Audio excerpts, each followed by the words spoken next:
Hello students.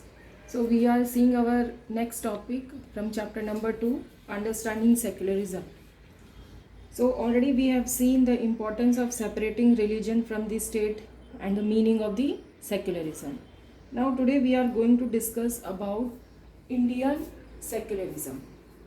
So the Indian constitution mandates means it is a compulsory foundation to the Indian state that they have to be secular. Secular matlab they cannot promote any religion officially by their own. And according to the constitution, only a secular state can realize its objectives to ensure these things, that one religious community does not dominate other. कोई भी एक religious community दूसरी community को dominate नहीं करेगी. Then second one, some members does not dominate other members of same religious community. एक ही religious community के मेंबर्स भी एक दूसरे को डोमिनेट नहीं कर सकते. And third is the state does not force any particular religion to take away religious freedom. State किसी को भी किसी भी लॉ को फोर्सफुली नहीं बोलेगी that to take away the freedom of religious freedom of any religion. यानी कि स्टेट किसी को नहीं बोल सकता आप पूजा मत करो, आप यज्ञ मत करो, आप कीर्तन मत करो. So the state can not force any of the religious to take away the religious freedom of any individual. Okay, so first will see this one. One religious community does not dominate other. So what are the ways how we can prevent domination of one community to other? How we can prevent?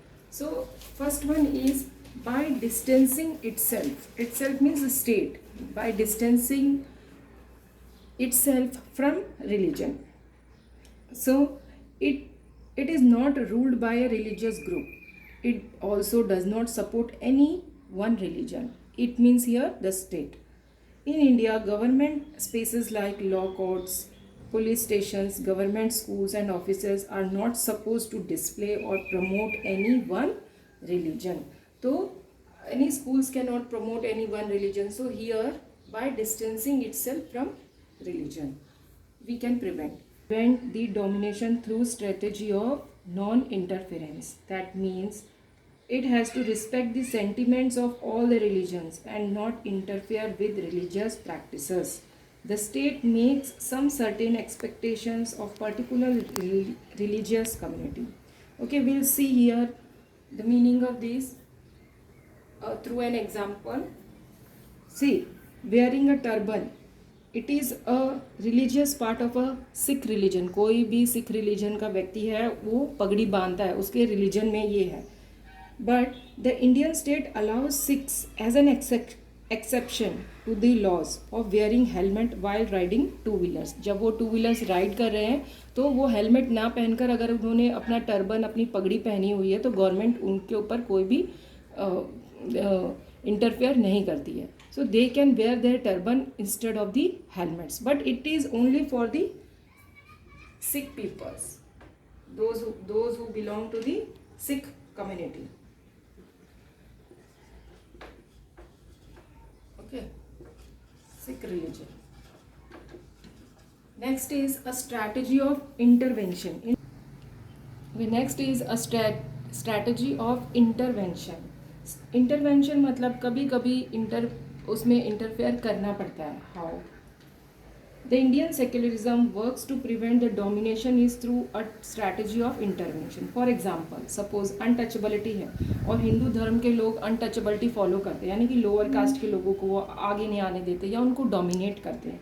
In that case the Indian constitution ban this practice. Okay, the Indian constitution ban this practice of untouchability. Yes, this is the ways to prevent all these dominations. Okay, so ये सब dominations को कैसे prevent कर सकते हैं? These are the ways. अगर हम एक सिंगल व्यक्ति, अगर हम यहाँ पर कम्युनिटी का देखते हैं तो here for example the schools and colleges they can not promote any one religion. अगर हम नॉन इंटरफेरेंस की बात करते हैं तो यहाँ पर हम सिख रिलीजन की बात कर सकते हैं कि the government should not interfere in their religious beliefs of wearing the turban while riding the two-wheelers, they can wear. It is not compulsion for them to wear the helmets. And strategy of intervention, sometimes when untouchability is there, then the government has to interfere in it, and the government has banned this practice of untouchability. Okay, the state is intervening in religion in order to end the social practice that it believes discrimination, and it excludes and violates the fundamental rights of the lower caste people who are the citizens of the country. तो government क्या करती है, अगर fundamental rights violate हो रहे हैं तो the government has to intervene, because all are having the equality before the law. Our country is a democratic country. Democratic country matlab equality before the law. So lower caste people, untouchability, whatever it may be, but they are their right should not be violated. The state government has to ensure that. Similarly, to ensure that laws relating to equal inheritance rights are respected, the state may have to intervene in the religious based personal laws of the communities. The intervention of the state can also be in the form of support. The Constitution of India grants religious communities the right to set up their own school and colleges. It also give them financial aid and at a non-preferential basis. Next, we are going to see similarities of Indian secularism with other countries. So we can understand through this example of USA. See, the first amendment of the USA Constitution, it prohibits the legislature matlab the organ which makes the law, the legislature for making laws respecting an establishment of religious or that prohibit the free exercise of religion. Here the establishment means legislature cannot declare any religion as a official religion, nor they can give preference to one religion. So in the USA, the separation between state and religion means that neither the state nor the religion can interfere in the affairs of one another. So this is related to the USA. So we are also similar to the USA. The Indian secularism is similar to the secularism of the USA. Okay, next is difference of Indian secularism from other countries. So here we will also see the example of USA.